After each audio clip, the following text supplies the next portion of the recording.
जी आपल्या आसपासची बातमी असेल आपणा सर्वांसाठीची। आपण पाहत आहात 7 मराठी न्यूज।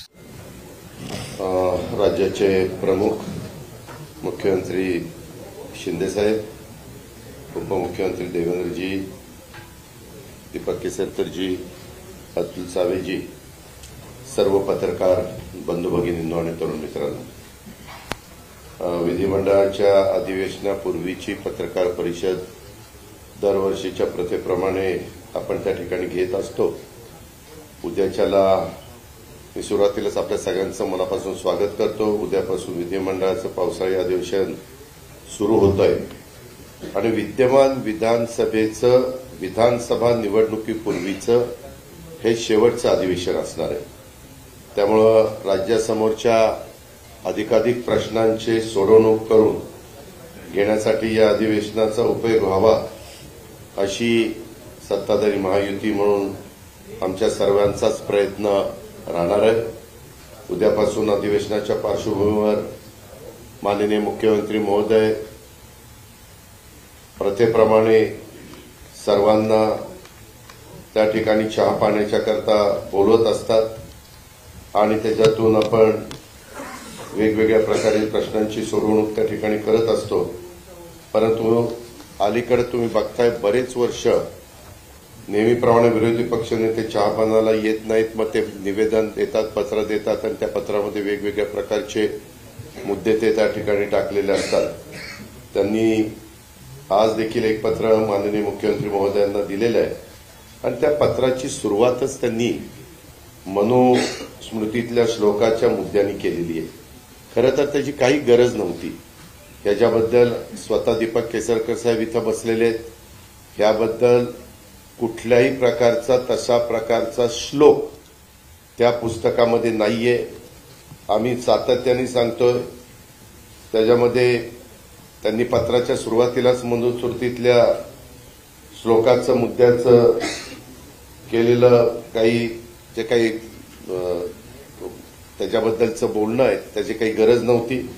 आपल्याला सगळ्यांना माहिती आहे की महाराष्ट्र छत्रपती शिवाजी महाराज, राजर्षी शाहू महाराज, महात्मा ज्योतिराव फुले, डॉक्टर बाबासाहेब आंबेडकरांचं महाराष्ट्र, त्याच्यामुळे मनुस्मृतीवर कसल्याही पद्धतीचा ठरा ह्या महाराष्ट्रामध्ये असू शकत नाही हे माहिती असून सुद्धा जाणीवपूर्वक एक नरेटिव्ह सेट करण्याच्या निमित्तानं विरोधी पक्ष विनाकारण गैरसमज पसरवण्याचा प्रयत्न करतात आणि जाती जातीमध्ये तेढ लावण्याचं राजकारण करतायत।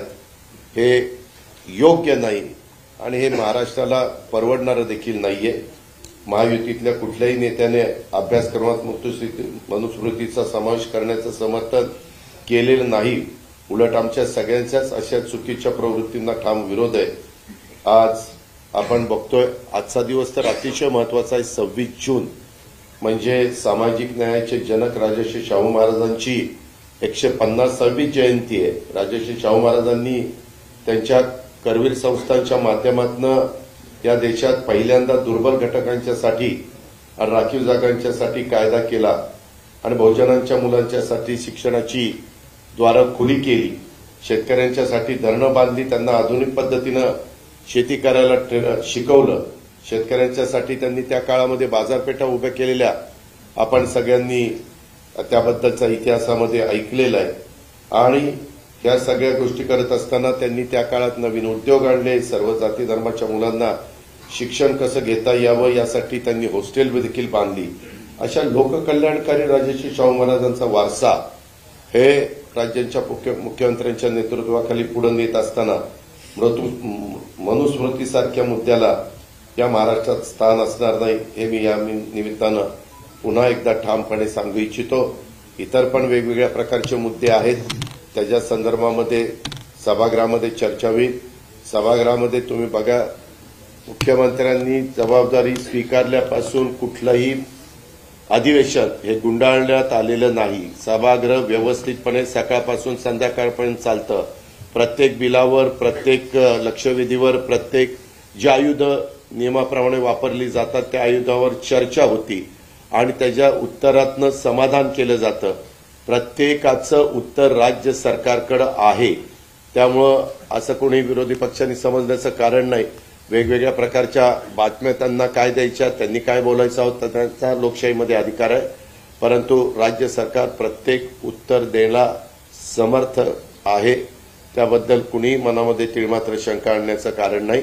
आणि उद्यापासून सुरू होणाऱ्या अधिवेशनामध्ये सतत सगळेजण हजर राहून त्या जे काही वेगवेगळ्या प्रकारचे प्रश्न तिथे निर्माण होतील किंवा राज्य सरकारला उद्याच्या काळामध्ये अर्थसंकल्प, उद्याचा पहिला दिवस आहे पण 28ला अर्थसंकल्प सादर होणार आहे, त्या अर्थसंकल्पामध्ये देखील राज्याच्या एकनाथरावांच्या नेतृत्वाखाली ज्या पद्धतीनं आम्ही पुढे जायचं ठरवलेलं आहे त्याच्याबद्दल पण सर्व काही अर्थसंकल्पामध्ये पण सांगितलं जाईल. आणि इतर देखील आयुध वापरून काही प्रश्न निर्माण केले गेले तर त्यालाही समर्पकपणे उत्तरं दिली जातील याबद्दलची खात्री या पत्रकार परिषदेच्या निमित्तानं आपल्याला पण आणि आपल्यामार्फत राज्यातल्या जनतेला पण देतो. पुन्हा एकदा आपलं स्वागत करतो. धन्यवाद. माननीय मुख्यमंत्री महोदयांच्या नेतृत्वात उद्यापासून अधिवेशनाला सरकार सामोरं जात आहे. आज विरोधी पक्षाने प्रथेप्रमाणे चहापानावर बहिष्कार टाकत जे पत्र दिलेलं आहे, खरं म्हणजे खोटं बोल पण रेटून बोल, खोटे नरेटिव्ह तयार करून एखाद्या निवडणुकीमध्ये थोडी मतं मिळाल्यानंतर आता खोटंच बोलायचं, अशा प्रकारच्या मानसिकतेमध्ये विरोधी पक्ष गेलाय असं या ठिकाणी मला वाटतं. किंबहुना त्यांनी दिलेलं पत्र याचा एका वाक्यात जर उल्लेख करायचा असेल तर त्यांनी आरशात आपला चेहरा पाहिला पाहिजे अशा प्रकारचे पत्र आहे. कारण त्यांनी मी सगळ्या गोष्टी सांगणार नाही, मुख्यमंत्री बोलणार आहेत, पण त्यांनी काय सांगितलं, विदर्भातले सिंचनाचे प्रकल्प मार्गी लावण्यात आलेलं अपयश. आता हे कोणाला होतं अपयश? 2.5 वर्ष ज्यांचं सरकार होतं, ज्यांनी विदर्भातल्या एकाही प्रकल्पाला सुप्रमा दिली नाही, एकाही नाही, ते आम्हाला सांगतायत की विदर्भाचे प्रकल्प मार्गी लागले नाही. या उलट विदर्भातल्या बहुतांश प्रकल्पांना केवळ सुप्रमाच दिली नाही तर त्याचं काम देखील आपण सुरू केलं आणि बळीराजासारखी योजना आता जवळजवळ 87 प्रकल्प आपण पूर्ण करत आणलेले आहेत. आणि एवढंच नाही, 2019 मध्ये वैनगंगा नळगंगा प्रकल्प त्याचा GR आपण काढला. मध्यंतरी सरकारमध्ये त्याची फाईल मुंगीच्या पावला एवढी देखील हल्ली नाही. पुन्हा नवीन सरकार आल्यानंतर सगळ्या मान्यता त्याच्या आम्ही घेतल्या आणि लवकरच अंतिम मान्यतेकडे तो चाललेला आहे. आणि हे मात्र पत्रामध्ये आम्हाला प्रश्न विचारतायत. त्यामुळे दोन्ही विरोधी पक्ष नेते आणि त्या पत्रावर उद्धवजींची पण सही आहे, नाना पटोलेंची पण सही आहे, त्यांनी स्वतःला प्रश्न विचारला पाहिजे की त्यांच्या काळात विदर्भातल्या एकाही प्रकल्पाला का मान्यता मिळाली नाही, वैनगंगा नळगंगा प्रकल्पाला का मान्यता मिळाली नाही. दुसरं, वैधानिक विकास मंडळ त्यांनी लॅप्स केलं. नवीन सरकार आल्यानंतर आम्ही त्याचा ठराव करून केंद्राला पाठवला आणि ते आम्हाला विचारतायत वैधानिक विकास मंडळ का नाही. पहिल्यांदा त्यांनी स्वतःला विचारलं पाहिजे की त्यांनी का लॅप्स केलं. एवढंच नाही तर मराठवाडा वॉटर ग्रीडच्या संदर्भात त्यांच्या पत्रामध्ये प्रश्न आहे. मराठवाडा वॉटर ग्रीड आम्ही सुरू केली होती, ती वॉटर ग्रीड बंद करण्याचं काम हे महाविकास आघाडीच्या सरकारमध्ये झालं आणि आता ते आम्हाला विचारतायत की वॉटर ग्रीडचं काय झालं. आम्ही तर वॉटर ग्रीडचा प्रस्ताव केंद्र सरकारकडे दाखल केला आहे आणि त्यांना विनंती केली आहे की हर घर जल योजनेमध्ये हा वॉटर ग्रीडचा प्रस्ताव समावेश करा आणि त्याचा पाठपुरावा देखील आमचा चाललेला आहे. आपण जर बघितलं तर पेपर फुटीच्या संदर्भात ते बोलतायत. सर्वात जास्त पेपर फूट उद्धव ठाकरेजी मुख्यमंत्री असताना झाली आहे। जवळजवळ सगळ्याच परीक्षांमध्ये टीईटी म्हणजे परीक्षांची नावं घ्या आणि कशा प्रकारची झाली हे आपण सगळ्यांनी बघितलेलं आहे आणि ते आम्हाला प्रश्न विचारतायत। पण निश्चितपणे त्या संदर्भात आम्ही इतक्या मोठ्या प्रमाणात परीक्षा घेतल्या त्याचा सगळा रिपोर्ट कार्ड या अधिवेशनामध्ये निश्चितपणे आम्ही त्या ठिकाणी मांडणार आहोत। त्याच्यात ते गुंतवणूकदारांनी महाराष्ट्राकडे पाठ फिरवल्याचं सांगतायत, तेव्हा हे विसरतायत की त्यांच्या काळामध्ये 3ऱ्या-4थ्या नंबरवर गेलेला महाराष्ट्र मुख्यमंत्री एकनाथराव शिंदेजींच्या नेतृत्वात दोन्ही वर्षी नंबर 1 वर आलेला आहे आणि ते आम्हाला प्रश्न विचारतायत। हे किती आश्चर्य आहे। आणि सगळ्यात महत्वाचं तर वित्तीय केंद्र गुजरातला गेलं, खरंय गेलं। कधी गेलं? 2012 साली गेलं। मुख्यमंत्री कोण होते? काँग्रेसचे। प्रधानमंत्री कोण होते? काँग्रेसचे। आणि ते आज विचारतात की वित्तीय केंद्र हे गुजरातमध्ये कसं गेलं।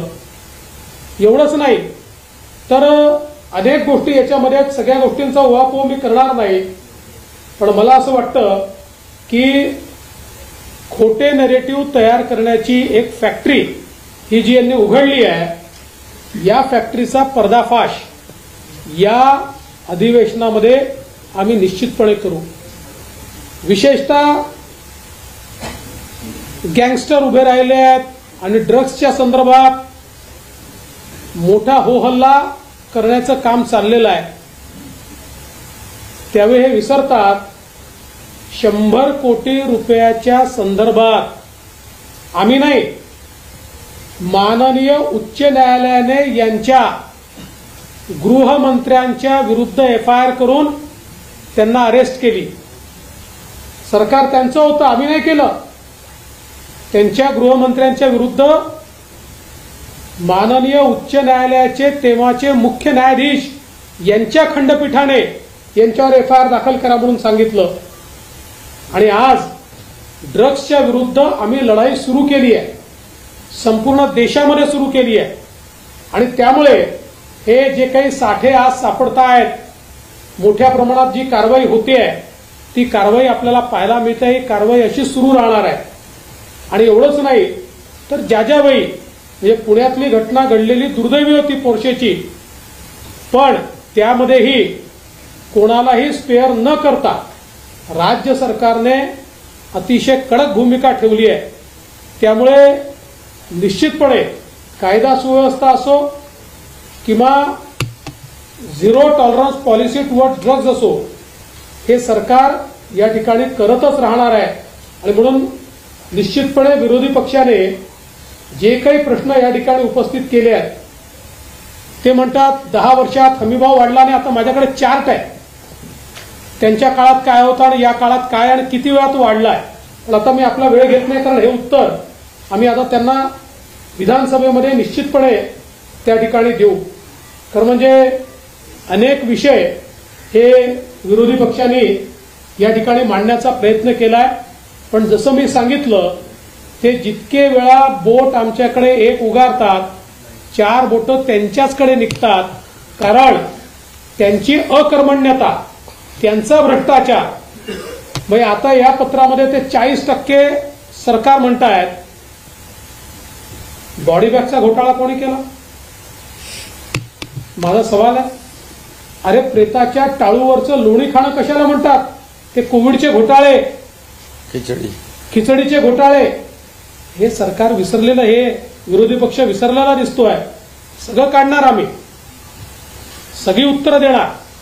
आमची चर्चेची तयारी आहे। विरोधी पक्षांनी चर्चा करावी। विरोधी पक्ष केवळ या ठिकाणी हंगामा करायचा आणि मीडियात जाऊन बोलायचं। मीडियामध्ये बोलण्यापेक्षा त्यांनी सभागृहात बोलावं, आम्ही त्याला उत्तरं देऊ। आम्ही शेतकऱ्यांकरता काय केलं, त्यांनी काय केलं याची उत्तरं आम्ही देऊ। पुढे काय करणार आहोत याची उत्तरं आम्ही देऊ। त्यामुळे मला असं वाटतं की सत्ता पक्ष पूर्ण तयारीमध्ये आहे आणि सगळ्या प्रश्नांची उत्तरं ती या ठिकाणी आम्ही निश्चितपणे देऊ. मला विश्वास आहे की आमच्या मुख्यमंत्र्यांच्या नेतृत्वामध्ये एक अतिशय चांगला अर्थसंकल्प आमचे अर्थमंत्री आणि उपमुख्यमंत्री मांडतील आणि महाराष्ट्राला पुन्हा एकदा विकासाकडे प्रगतीकडे नेण्याचा जो प्रयत्न आम्ही सुरू केला आहे त्या प्रयत्नाला बळ देणारं हे अधिवेशन ठरेल हा विश्वास मला आहे. मी पुन्हा एकदा माननीय आपल्या सर्वांचं स्वागत करत माननीय मुख्यमंत्र्यांना विनंती करतो की माननीय मुख्यमंत्री महोदयांनी आपल्याला संबोधित करावं. सर्व पत्रकारांचं मनापासून स्वागत.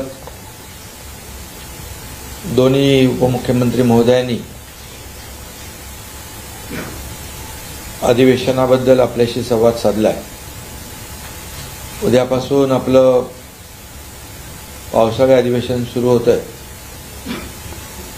आणि या अधिवेशनामध्ये ठरल्याप्रमाणे विरोधकांनी बहिष्कार घातलाय. खरं म्हणजे या पंचवार्षिकचं शेवटचं अधिवेशन होतं. आम्हाला वाटलं होतं चर्चा करतील, येतील आणि चर्चेतून बरंचसं काही चांगलं जनतेसाठी होत असतं, परंतु त्यांची चर्चा करण्याची बिलकुल इच्छा नाही. पत्रही दिलंय, त्या पत्रामध्ये पण काही नवीन मुद्दे नाहीत. तेच घिसेपिटे प्रश्न उत्तर अंतिम आठवडा प्रस्तावासारखं. आणि एकंदरीत जे काही चर्चा सभागृहात करायची आमची तयारी आहे, उत्तराची तयारी आहे, परंतु त्यांची तयारी नाही. त्यांची तुमच्यासमोर येऊन खोटं बोल पण रेटून बोल, जसं देवेंद्रजींनी त्यांना काही उत्तरं दिली, अजितदादांनी दिली. म्हणजे जी वस्तुस्थितीच नाही ती वस्तुस्थिती समोर आणून लोकांची दिशाभूल करायची आणि स्वतःची पाठ थोपटून घ्यायची, अशा प्रकारचा त्यांचा जो काय आविर्भाव आहे. गेल्या वेळेस मी म्हणालो होतो की काय अवसान गळालेलं एक अतिशय म्हणजे गोंधळलेला विरोधी पक्ष यावेळेस मात्र थोडं तुमच्यासमोर जरा छाती फुगून आले असतील. कारण लोकसभेमध्ये म्हणाले की लोकसभेमध्ये मिळालेलं म्हणजे अपयश यामुळे आता सत्ताधारी पोकळ आश्वासनांचं घोषणा करतील. अरे कुणाचं अपयश आहे? मोदीजींना हरवा हरवा हरवा म्हणून जंग पछाडलं तुम्ही. मोदी द्वेषाने पछाडले, संविधान बदलणार खोटं नरेटिव्ह सेट केलं, आरक्षण जाणार हे म्हटलं, सगळ्या गावागावामध्ये जाऊन हे सगळं खोटं नरेटिव्ह पसरवून तुम्ही काही प्रमाणामध्ये नक्की त्याच्यामध्ये क्षणिक तुम्हाला आनंद मिळालाय. पण एवढं करून सुद्धा काँग्रेसला जागा किती मिळाल्या? 99. पण 3 वर्ष 15व्या म्हणजे 3 टर्ममध्ये आज 15 वर्ष झाली. 40, 50, 99. तर तुम्हाला आता 240 पर्यंत पोहोचायला किती वर्ष लागतील? 25 वर्ष लागतील. आणि एवढं करून काय मिळालं? मोदी प्रधानमंत्री झाले. मोदी या देशाचे प्रधानमंत्री झाले. देशातल्या लोकांनी त्यांना मतदान केलं आणि गिरे तो भी टांग उपरवाली म्हण आहे ना. आणि मोदी जिंकले आणि तुम्ही हरलात, तरी सुद्धा आमचे काही लोक दुसऱ्याच्या वरातीत घोडं नाचणारे, बेगाने शादी में अब्दुल्ला दिवाना. अरे काय चाललंय तुमचं? किती मतं मिळाली? किती तुम्ही? अरे उबाटाचं जर सांगायचं तर उबाटा आम्ही समोर 13 लढलो, 7 आम्ही जिंकलो. 19% टोटल मतांच्या 14.5% धनुष्यबाणाला मिळाली. 4.5% तुम्हाला तुमच्याकडे मतं राहिली. आणि ही आता आलेली सूज आहे. ही सूज उतरेल, तात्पुरती सूज आहे. फसवून दिशाभूल करून मतं मिळवलेली आहेत. आणि लोकांनाही कळतंय आता, अरे हटाएंगे बोले, हटाएंगे ना, हम ही अड़ गए, वो तो बैठ गए जाके, अभी क्या करने का. आणि म्हणून मी आपल्याला एवढंच सांगतो, आमची सगळी तयारी आहे याच्यामध्ये. जेव्हा सरकार स्थापन झाल्यापासून पहिल्या दिवसापासून विरोधक काय म्हणत होते? सरकार पडणार. आता पडतंय, 2 महिन्यांनी पडतंय, 4 महिन्यांनी पडतंय. पडता सरकार मजबूत होत गेलं. अजितदादा आले आमच्या बरोबर, असं अजून मजबूत होत आलं. मग मुख्यमंत्री बदलणार. देव पाण्यात बुडवून तुम्ही ठेवले, पण काय झालं का? 2 वर्ष आता 30 तारखेला होत आहे सरकारला. एक मजबूत सरकार या महाराष्ट्राने पाहिलेलं आहे, मजबूत निर्णय घेणारं सरकार महाराष्ट्राने पाहिलेलं आहे. तुम्ही काय सांगता आम्हाला? तुम्ही काय दिलं शेतकऱ्यांना? आमच्याकडे आकडेवारी आहे. शेतकऱ्यांच्या तोंडाला पानं पुसण्याचं काम कोणी केलं हे माहिती आहे लोकांना. आज शेतकऱ्यांना वाऱ्यावर आम्ही सोडणार नाही, सोडलंही नाही. आज शेतकऱ्यांच्या बद्दल जे काय भाष्य केलं जातं, एनडीआरएफचे आम्ही निकष बदलले, डबल केले, 2 हेक्टरचे 3 हेक्टर केले. सततच्या पावसाचं होणारं नुकसान कधी मिळत होतं, गोगलगाईने केलेलं नुकसान मिळत होतं, आपल्या सरकारने दिलं. 15,000 कोटी रुपये फक्त नुकसान भरपाईचे दिले. 6,000 रुपये मोदी साहेबांचे, 6,000 रुपये राज्य सरकारचे, असे 12,000 रुपये आपण देतो. 1 रुपयात पीक विमा योजना देणारं राज्य पहिलं राज्य आहे. 45,000 कोटी रुपये आतापर्यंत शेतकऱ्यांना नुकसान भरपाई आणि या सर्व योजनांमधून आपण दिलेले आहेत. आणि म्हणून हे सरकार काम करणार आहे आणि सर्वसमावेशक. मगाशी सांगितलं देवेंद्रजींनी, कुठलं पाण्याचं ते विदर्भाचं सिंचन, एक तरी सिंचन प्रकल्प, 121 सिंचन प्रकल्प आपल्या सरकारने केले, सुधारित प्रशासकीय मान्यता. जवळपास 15 लाख हेक्टर जमीन ओलिताखाली येणार आहे. काय तुम्ही केलं शेतकऱ्यांसाठी? मराठवाडा वॉटर ग्रीड तुम्ही बासनात गुंडाळलं, ते आता आम्ही सुरू करतोय. जलयुक्त शिवार सारखी चांगली शेतकऱ्यांची वरदान ठरणारी योजना तुम्ही बंद केली. देवेंद्रजींच्या काळात चालू होती, ती आम्ही आल्या सरकार आमचं आल्या आम्ही चालू केली. तुम्ही सगळे प्रकल्प बंद केले. मेट्रो पासून सगळं काम बंद केलं, समृद्धीपासून सगळं या अटल सेतूमध्ये दांडा घालून ठेवला. काय काय केलं नाही तुम्ही? हे सगळे प्रकल्प आम्ही सुरू केले आणि आज सगळीकडे योजना, महिलांसाठी योजना असतील, युवकांसाठी असतील, शेतकऱ्यांसाठी असतील, ज्येष्ठांसाठी असतील, हे सगळे किती प्रकल्प शासन आपल्या दारी. कधी झालं होतं? कधी कुणाला शासनाचे लाभ कंटाळून कटकट करून सोडून देत होते लोक? आज शासन आपल्या दारीच्या माध्यमातून कोट्यावधी लोकांना, जवळपास 4 कोटीपेक्षा जास्त लोकांना त्याचा फायदा झाला. हे शासनाचं काम आहे आणि शासन लोकांच्या दारातच म्हणजे शोभून दिसतं, लोकांच्या दारात जाऊन काम करणारं हे सरकार आहे. बाळासाहेब ठाकरे म्हणायचे, कोणी आलं तर मंत्रालयातून खाली उतरून त्यांना भेटा. आम्ही तर डायरेक्ट शासन दारी आम्ही घेऊन गेलो. आणि म्हणून ह्या सगळ्या ज्या काही बाबी आहेत, खोटं बोला पण रेटून बोला, या परिस्थितीमध्ये थोडा काळ त्यांना आनंद झालेला आहे. आज पुन्हा मोदी साहेब प्रधानमंत्री झालेले आहेत. आल्या त्यांनी काय केलं?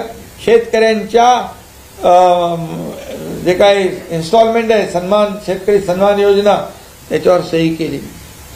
आज शेतकरी, कष्टकरी, गोरगरीब लोक आहेत, त्याच्यासाठी आम्ही काम करतोय.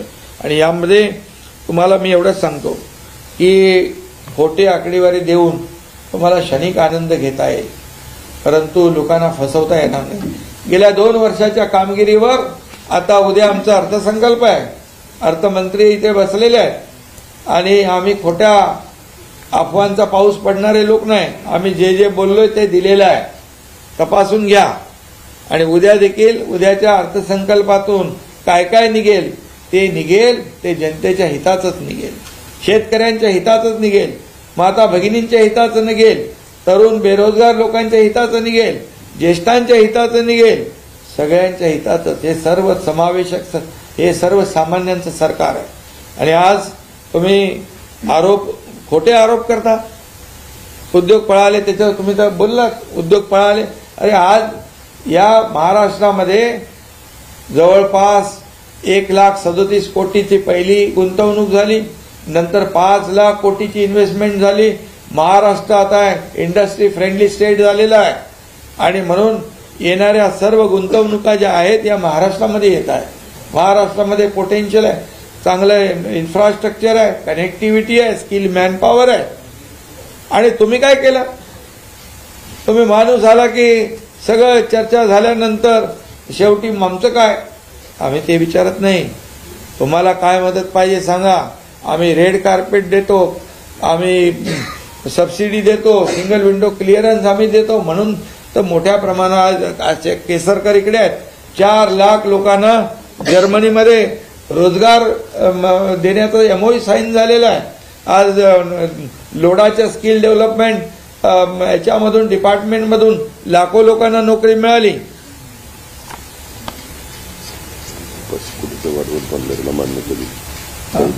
आणि त्याचबरोबर आज आपण पाहतोय की सरकारी नोकऱ्या कुणी सुरू केल्या.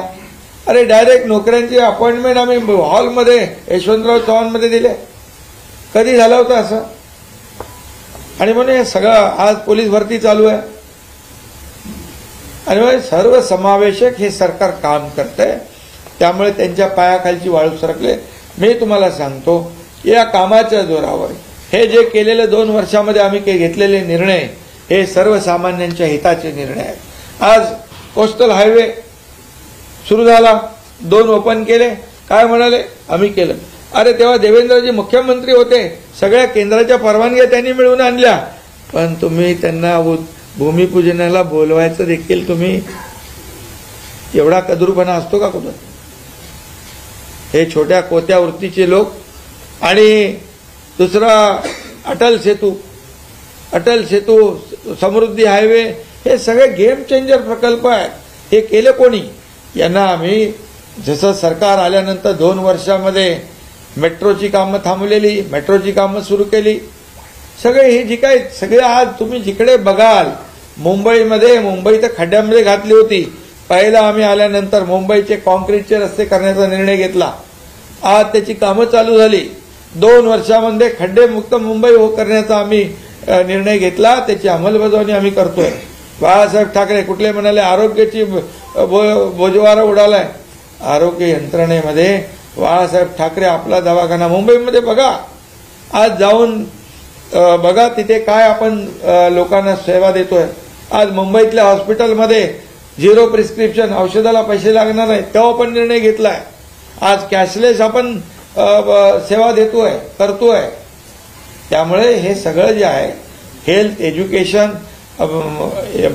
सगळ्याच क्षेत्रामध्ये, कृषी विभागामध्ये, सर्व क्षेत्रामध्ये, उद्योग विभागामध्ये आज ज्या पद्धतीने लोक येत आहेत, खऱ्या अर्थाने हा जो काही विकास आहे हा लोकांना पाहत नाही. आणि आता केंद्र सरकारमध्ये पुन्हा मोदीजी आलेत. त्यांनी मगाशी मी म्हटलं की शेतकऱ्यांसाठी निर्णय घेतला तसा वाढवणचा 67,000 कोटीचा प्रकल्प आज त्यांनी मंजूर केला. आज पूर्णपणे गेम चेंजर होईल, तिथे विकास होईल. आज जसं अटल सेतू किंवा मुंबई पुणेमुळे जे काही समृद्धीमुळे जो विकास झाला, आज मुंबईमध्ये आपण पाहिलं अटल सेतूच्या तिथे लँडिंग होतं, एअरपोर्ट होतोय, पनवेल त्या भागातला उरण, हा सगळा विकास होईल. पालघरचा विकास होईल. आणि मग संपूर्ण राज्याचा विकास झाला पाहिजे, ही भूमिका आम्ही घेऊन चाललेलो आहे. आणि म्हणूनच त्या ठिकाणी आज त्यांची जी काही पोटतिडीक आहे त्यांना कळलेलं आहे की ठीक आहे, आता एकदा ते ज्यांनी संविधान बदलणार म्हणून खोटं नॅरेटिव्ह तयार करून लोकांमध्ये भीती निर्माण करून आरक्षण तुमचं जाणार म्हणून आता लोकांनी ज्यांनी मतदान केलंय तेही आता पस्तावलेत. मोदीजी तर बसलेत तिकडे, प्रधानमंत्री बनलेले आहेत. आणि त्यामुळे हे सगळं जे आहे, आज आपण पाहिलं तर मुंबईमध्ये देखील 2 लाख 2.5 लाख मतं महाविकास आघाडीपेक्षा आम्हाला जास्त मिळालेले. आणि पर्सेंटेज गेले 0.1. आपल्याला मुंबईत 50%, त्यांना 46%. आम्हाला 50%, त्यांना 46%. आणि टोटल मतांचं 0.3% डिफरन्स आहे. आणि आता ह्याच्यापेक्षा तर खाली आम्ही जाऊ शकत नाही. कामं तर आम्ही केलेली आहेत. त्यामुळे आता काय बोलायचं, म्हणजे खोटे नाटे आरोप करायचे. संविधानाचं केलं, आता काय स्वाभिमान, कसला स्वाभिमान, कुठं घाण टाकला तुम्ही, कधी ठेवला? स्वाभिमान असता तर 2019ला तुम्ही घाण टाकला नसता. बाळासाहेबांचे विचार घेऊन आम्ही पुढे निघालो, सरकार बनवलं, लोकांच्या मनातलं सरकार बनवलं. म्हणून आज त्यांच्यापेक्षा आम्हाला मतं लोकांनी जास्ती दिली आहे. त्यांचा 42% स्ट्राईक रेट आहे, आमचा 47% स्ट्राईक रेट आहे. हे मी छाती ठोकपणे सांगतो, तपासून घ्या. आणि लोकांनी आता ते दिंडीला आम्ही 20,000 रुपये दिले. बरे बोलतात दिंडीला पैसे दिले. नवीन मित्र जे आले त्याच्यामुळे दिंडीची त्यांना पोटदुखी झाली, नवीन मित्र जमा झाल्यामुळे. पण आता हे वारकरी संप्रदाय पायी चालत जातो, त्यांचं ते त्या ह्याच्यामध्ये समाज प्रबोधनाचं काम करतात ते, आणि त्यांना आम्ही 20,000 रुपये दिले. ते आतापर्यंत कधी दिले नाही, यावेळेस दिले. ती पोटदुखी झाली. आम्ही ज्या ज्या योजना करतोय त्या आता पुढे बघा, आता उद्या बजेट झाल्यावर काय काय बोलतील. त्यामुळे आम्ही तुम्हाला सांगतो, गेले 2 वर्षामध्ये केलेलं जे काम आहे त्या कामाच्या जोरावर आणि आता येणाऱ्या अर्थसंकल्पामध्ये देखील आम्ही लोकांच्या हिताचे निर्णय घेणार आहोत. आणि घरी बसलेल्या लोकांना लोक मतदान नाही करत, फील्डवर उतरून काम करणाऱ्या लोकांनाच मतदान करतात. हे लोकसभेची निवडणूक ही आता त्यांनाही कळलेली आहे, एकदाच होतं, परत परत होत नाही. आणि आता होईल, हे कामाच्या जोरावर होईल. आणि या राज्यामध्ये मी आपल्याला एवढंच सांगतो की जनता जनार्दन, काही लोक काय म्हणाले, कुठे निरोप द्यायचा सभा, काय निरोपाचं अधिवेशन आहे, तर निरोप द्यायला तर यायला पाहिजे का नाही सभागृहात, का फेसबुक लाईव्हवर निरोप समारंभ केला. हा, आणि निरोप काय, निरोप द्यायचा का घ्यायचा हे जनता ठरवत असते. हे जनता जनार्दनाच्या हातात असतं. त्यामुळे जनतेची सेवा आम्ही केलेली आहे. आम्ही रस्त्यावरची माणसं आहोत, आम्ही रस्त्यावरचे कार्यकर्ते आहोत, जमिनीशी जुडलेले कार्यकर्ते आहोत. आणि म्हणून जेव्हा आपत्ती येते तेव्हा शेतकऱ्यांच्या शेतात आम्ही जातो, जिथे कुठे आपत्ती येते तिथे जातो, महापुरात जातो, घरात नाही बसत. त्यामुळे लोकांना माहीत आहे काम करणारं सरकार कोण आहे आणि फक्त खोटे आरोप करणारं सरकार कोण आहे. त्यामुळे आमची अधिवेशनामध्ये आमची तयारी आहे. हे शेवटचं अधिवेशन आहे या टर्मचं. लोकांचे प्रश्न सुटले पाहिजे, लोकांनी चर्चेमध्ये भाग घेतला पाहिजे, राज्याचे प्रश्न मांडले पाहिजे, आपल्या मतदारसंघातले प्रश्न मांडले पाहिजे, त्याला न्याय मिळवून घेतला पाहिजे, ही आमची तयारी आहे. आणि त्यामुळे विरोधकांनी, ठीक आहे सरकार चुकत असेल तिथे ठीक आहे, परंतु सरकार विरोधाला केवळ विरोध करणं हे विरोधी पक्षाचं जे काय काम आहे ते त्यांनी आम्हाला वाटलं की या शेवटच्या अधिवेशनामध्ये ते थोडं आपापल्या मतदारसंघातली कामं, त्याची चर्चा, काही महत्वाचे विषय घेतील.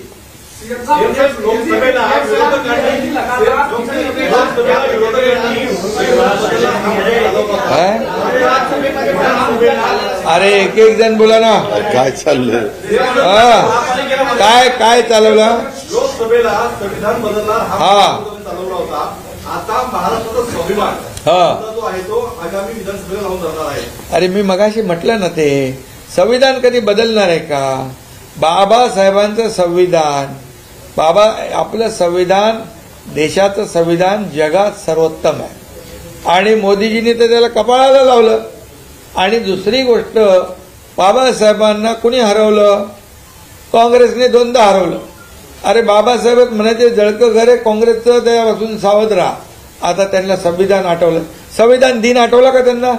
मोदीजींनी 2015ला संविधान दिन सुरू केला. आज बाबासाहेबांचं लंडन मधलं घर स्मारक बनवलं. आज आपण इथे मुंबईमध्ये इंदू मिलमध्ये जगाला हेवा वाटावा असं स्मारक करतोय. काय तुम्हाला बोलायचा अधिकार आहे संविधान बदलणार म्हणून? अरे जोपर्यंत सूर्य चंद्र आहे तोपर्यंत संविधान कोणीच बदलू शकत नाही. पण हे एकदा मुद्दा विरोधात घेऊन आलेले आहेत. दुधाचा जर प्रश्न पाहिला, अरे ते दुधाचा वगैरे त्यांनी काय दिलंय? आम्ही निर्णय घेतलाय, कालच्या बैठकीतच आम्ही निर्णय घेतलाय. शेतकऱ्यांसाठी खरीपाच्या बैठकीमध्ये अनेक निर्णय आम्ही घेतलेत आणि ते तुम्हाला कळते. अरे दूध उत्पादन 5 रुपये देतो ना आपण. त्याबद्दलचं उत्तर मी सभागृहात देईन, काळजी करू नका. एक घटना मत आहे ती आपण पाहिलं की काँग्रेस आणि उभा पक्षाला पडताना विधानसभेमध्ये पण हा ट्रेंड चालेल असं बोललं जातं. यासाठी तुम्ही काय सांगणार? अरे बाबा, 1 लोकसभा म्हणजे 6 विधानसभा. आता 6 विधानसभेतली एकत्र मतं आली. ही विधानसभेमध्ये एकीकडे 40,000 50,000, दुसरीकडे 3 लाख मतं आहेत. आणि आता सगळे जागृत झालेले आहेत. एवढं करून पण मिळवलं काय? किती पर्सेंटेज आपल्यापेक्षा जास्ती मतं मिळवली तर त्याचा अभ्यास करा. आरक्षणाचा विषय आरोपी विरोधी पक्ष नेत्यांच्या कार्यालयातलं काही अधिकाऱ्यांना तारांकित प्रश्न लक्षावधीवरून काही तक्रारी स्वरूपात दिले जात आहेत. खरंच असे काही तक्रारी आल्यात का प्रशासनाकडनं की काही अधिकाऱ्यांना ब्लॅकमेलिंग करणं, अधिवेशनाच्या तोंडावर काही प्रश्न विचारले जाणार? कोण अंबादास करतात का ब्लॅकमेल? ते तपासून घेऊ ना. एक आमच्याही कानावर आल्यात ते.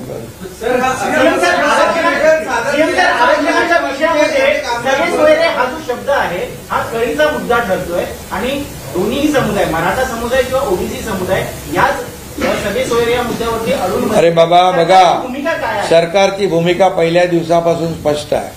आजही आहे, उद्याही आहे. मराठा समाजाला आरक्षण देताना ओबीसी किंवा इतर समाजावर अन्याय आम्ही करणार नाही.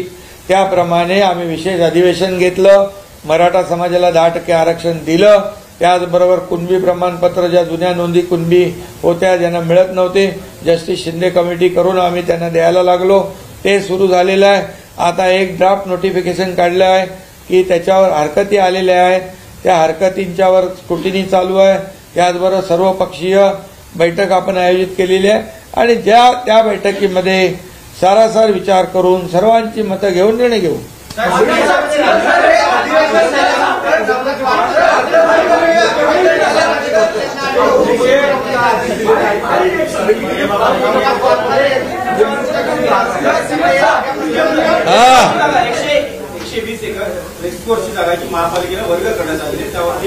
काय झालं ते? काय प्रॉब्लेम आहे?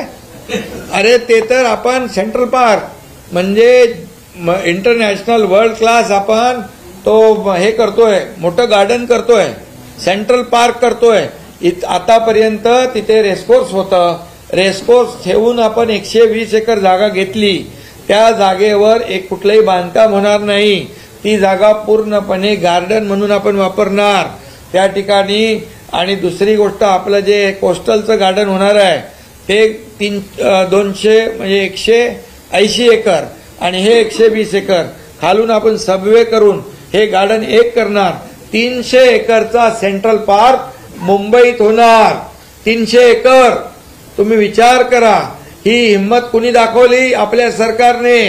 मग महालक्ष्मीपेक्षा मग ते का थांबलं?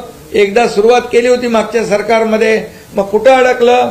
कोण त्यांना भेटलं? मग महालक्ष्मीतलं त्यांना महालक्ष्मी राहिली बाजूला. लक्ष्मी दर्शन झालं का? काय झालं? का थांबलं? ते थांबलं का? आणि ते आम्ही करण्याचं धाडस केलंय.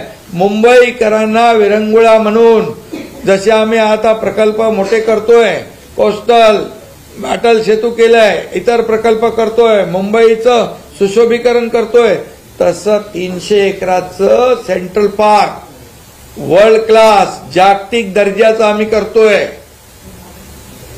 तुम्हाला काय अडचण आहे?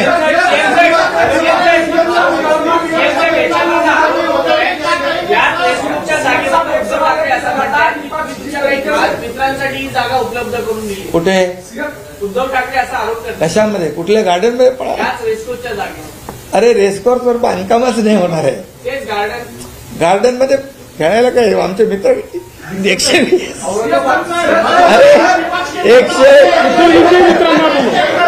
त्यांच्या मित्रांना पण बोलू. 120 एकर म्हणजे 300 एकराचं गार्डन मुंबईमध्ये होतंय. पत्रकार मित्रांनो, तुम्हाला याची नोंद घ्या. 300 एकरचं गार्डन सेंट्रल पार्क या मुंबईत होतंय. एक मोठा ऑक्सिजन पार्क आहे. आम्ही डीप क्लीन ड्राईव्ह सुरू केलं. पोल्युशन खाली आलं, रस्ते साफ झाले. खड्डे आहेत का आता? इतके वर्ष खड्ड्यामधून प्रवास केला ना तुम्ही.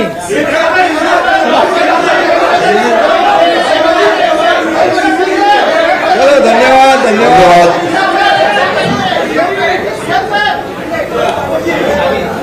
चॅनलवर नवीन असाल तर सबस्क्राईब करा, लाईक आणि लिंक शेअर करायला विसरू नका. घटना जी आपल्या आसपासची बातमी असेल आपणा सर्वांसाठीची, आपला चॅनल आपली बातमी 7 मराठी न्यूज.